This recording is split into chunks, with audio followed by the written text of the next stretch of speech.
या ठिकाणी आपण सन्माननीय माजिरे सर यांच्याशी आपण संवाद साधत आहोत. आपणाला तुकाराम महाराजांची गाथा माहिती असेल, ज्ञानेश्वर माऊलींची ज्ञानेश्वरी माहिती असेल. या ठिकाणी मल्लांचा इतिहास जागवणारी अशी कीर्तिवंत मल्लांची ही गाथा या ठिकाणी आपणाला जी प्रत्यक्ष महाराष्ट्रातील मल्लांना, सर्वसामान्य नागरिकांना ही उपलब्ध होण्याची प्रक्रिया ही माजिरे सरांच्या मार्फत तयार झालेली आहे आणि आपण आता त्यांच्याशी संवाद साधत आहोत. नमस्कार सर. नमस्कार सर. ही जी एवढी भव्य दिव्य अशी गाथा किंवा ते संकलन जे आहे पैलवानांचं, तर ह्या संदर्भात तुम्हाला कशी आवड निर्माण झाली, कशी सुरुवात झाली? आता पैलवानकीपेक्षा आमचं एक वडिलोपार्जित खानदानी विषयी नाही. पूर्वीपासून आमचे वडील, भाऊ किंवा स्वतः मी सुद्धा त्या कुस्ती क्षेत्राची आवड असल्या कारणाने मी या क्षेत्राशी वळालो. त्याच्यानंतर मग आपल्या गावातच राहून आमच्या गावातले मल्ल तयार केले. मल्ल असे माहिती कीर्तवंत केले की तालुक्यातून, जिल्ह्यातून, राज्यापर्यंत 4 गावांना मुलं आपण नेण्याचं कार्य केलं. त्यानंतर नुसतं गावातल्याच पोरांचं कौतुक नाही केलं, पण जवळजवळ अख्ख्या महाराष्ट्रातील पोरांचं सुद्धा मला कौतुक करण्याची मी आवड लागली. आणि प्रत्येक तालमीला व्हिजिट देऊन प्रत्येक मल्लांना जे काय शरीर संपदा ही काय चीज असती हे मी त्यांना समजून सांगितलं आणि त्यांच्याशी जे काय आवड निर्माण करून घ्यायचं कार्य जेवढं करता येईल तेवढं मी केलं. आणि त्यातूनच मी काय केलं, मग म्हणलं आता आजपर्यंत आपण या कुस्ती क्षेत्राची कितीतरी वर्ष असं संघटित आहे, त्या कारणाने आपण या पैलवानाची काहीतरी कीर्त ठेवा या उद्देशाने मी मनात विचार केला की बाबा आपण एक त्या पैलवानाचं नामवंत असे पुस्तक तयार करावं. म्हणून मी काय केलं, मग कमीत कमी 15 ते 16 महिने स्वतः प्रत्येक तालमीवर, व्यायामशाळेवर, संकुलावर जाऊन, ग्रामीणला जाऊन त्या पैलवानांची माहिती, त्यांची फोटो घेऊन एक माहितीचा संच गोळा केला. त्यातून मी काय केलं, मग एक कीर्तिवंत मल्लांचा इतिहास म्हणून एक मोठं पुस्तक तयार केलं. त्या पुस्तकामध्ये हिंद केसरी, महाराष्ट्र केसरी, रुस्तुम हिंद, भारत केसरी आणि ऑलिम्पिक वीर अशी कितीतरी मानाची मानकऱ्यांची मी त्यामध्ये फोटो आणि त्यांची माहिती दिलेली आहे. सर, याच्यासाठी तुम्हाला भरपूर धावपळ करावी लागली. फोटो भरपूर त्याच्यामध्ये कलरफुल आहेत. तर कशा पद्धतीने काय अनुभव आले तुम्हाला? का आज तुम्ही सांगितलं की स्वतः फोटोग्राफर सुद्धा तुम्हाला न्यावा लागला. बरोबर. तुम्हाला त्या माहितीचे संकलन करण्यासाठी तुमच्या मुलाने या ठिकाणी 10 पानाची माहिती 2 पानात कशी बसवता येईल तर ह्यासाठी मदत केली. तर अजून काय अडचण आली? कारण हे पत्र जमा करणं, माहिती जमा करणं, त्याचा संचय करणं ह्या खूप अडचणीच्या गोष्टी. तुमचं शिक्षण 7वी असताना सुद्धा एवढं भव्य दिव्य काम करण्याची उर्मी तुम्ही कशी काय गाठली?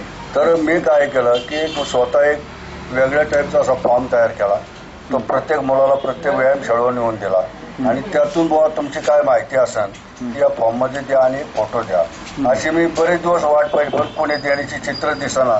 म्हणून मी स्वतः एक फोटोग्राफर संघ घेऊन प्रत्येक व्यायामशाळेवर, संकुलाला जाऊन त्या पैलवानाची माहिती आणि फोटो गोळा केली. काय आणि त्यातून मग काय केलं की काहींची माहिती बरे 2 पानाची असेल तर ती शॉर्ट मध्ये आणि मोजकी माहिती कशी देता येईल हे माझे थोरले चिरंजीव नवनाथ माजिरे यांनी बहुमोलाचं काम, ही पुस्तकाची जुळवणी करण्याचं काम त्यांनी केलेलं आहे जास्त करून. सर, तुम्ही या आज अजितदादांचं सुद्धा या ठिकाणी पत्र या ठिकाणी दिसतंय. तर ह्या ठिकाणी सर्वसामान्य माणसापासून या उच्च लेवलच्या पदाधिकाऱ्यांपर्यंत कसा तुम्ही? आता कुस्ती क्षेत्र म्हणल्यानंतर खेळ असा, कुस्ती हा खेळ असा आहे की निश्चित पैलवान काय मैदानात लढू शकत नाही. त्याला एक सांगड म्हणून कुस्ती शौकीन असतात, वस्ताद मंडळी असतात, ज्येष्ठ नेते असतात, आजी माजी मंत्री असतात.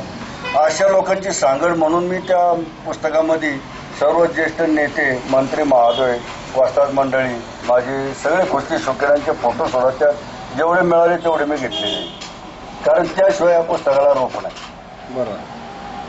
सर, ही पुस्तकांतले फोटो आणि माहिती तुम्ही कुठून गोळा केली? मग आज पूर्ण महाराष्ट्रभर फिरावं लागेल, नागपूर पासून सोलापूर, कोल्हापूर, जळगाव, धुळे. तर कसं तुम्हाला एवढं? मी काय केलं की स्टार्ट पहिले बाबा पुणे शहरातल्या तालमी घेतल्या, ग्रामीण घेतले, त्याच्यानंतर संकुलानं घेतले आणि मग साईडचे जिल्हे सांगली, सातारा, कराड, कोल्हापूर, इचलकरंजी, बीड, उस्मानाबाद जेवढे पैलवानाचे कॉन्टॅक्ट होते त्या कॉन्टॅक्टवरून काही फोटो घेतले, काही फोटो समक्ष जाऊन घेतले आणि ते स्वतः फोटोग्राफर संघ नेऊन हे कार्य मी पार पाडलं की दुसरं अवलंबून राहिलो नाही, स्वतःचा फोटोग्राफर संघ म्हणून हे काम पूर्ण केलं. सर आता तुम्ही एवढी भव्य दिव्य अशी ही पुस्तिका करताना जवळजवळ ही 400 पानांची पुस्तिका आहे. तुम्ही स्वतः सांगताय की जवळजवळ 5 ते 6 लाख रुपये प्रिंटिंगला कॉस्ट आली. 400 रुपये त्याची कॉस्ट आहे प्रिंटिंगची आणि खरोखर कलर पेजेसच्या पुस्तकांची कॉस्ट खूपच जाते.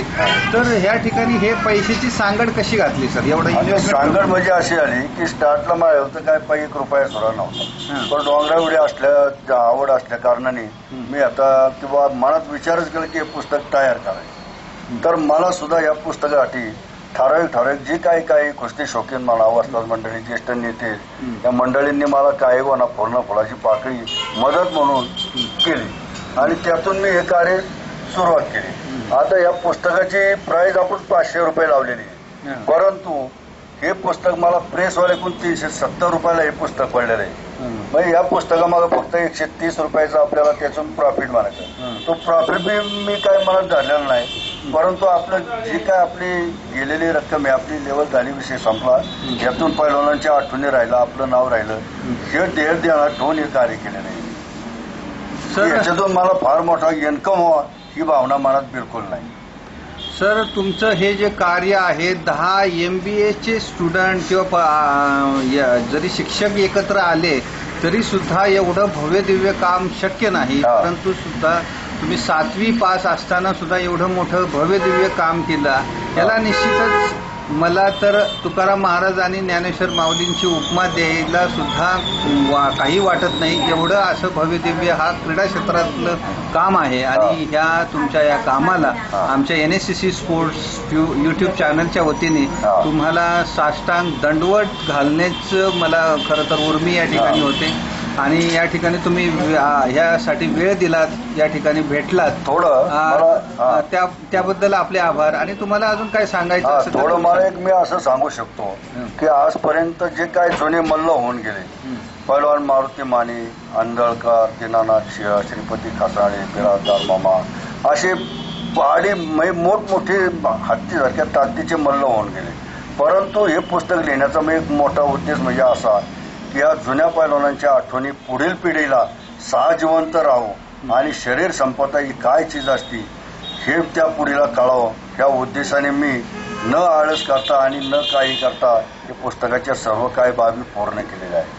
काय निश्चितच सर या ठिकाणी हे जे NSCC स्पोर्ट्स YouTube चॅनलच्या वतीने त्याचबरोबर क्रीडा आरोग्य नर्सरीच्या वतीने क्रीडा दूत ते आरोग्य दूत ही जी पुस्तिका येणार आहे तर यामध्ये सुद्धा माजिरे सरांचं म्हणजे तुमचं या ठिकाणी योगदान असेल, त्याच्यामध्ये तुमचं सहकार्य असेल आणि तुमच्याविषयीची माहिती ही प्रत्येक जिल्ह्यात गावागावात जाण्याची प्रक्रिया या ठिकाणी घडेल. राष्ट्रीय क्रीडा समन्वय समितीच्या वतीने ही तुमचा एक आर्टिकल स्पेशल त्याच्यामध्ये असेल आणि ही तुमची जी भावना आहे सदृढ मूल प्रत्येक घरात घडावं ही भावना त्या ठिकाणी त्याच्यात ओतली जाईल, दिली जाईल आणि या ठिकाणी तुम्ही वेळ दिलात त्याबद्दल आपलं मी आभार मानतो. धन्यवाद सर. थँक्यू.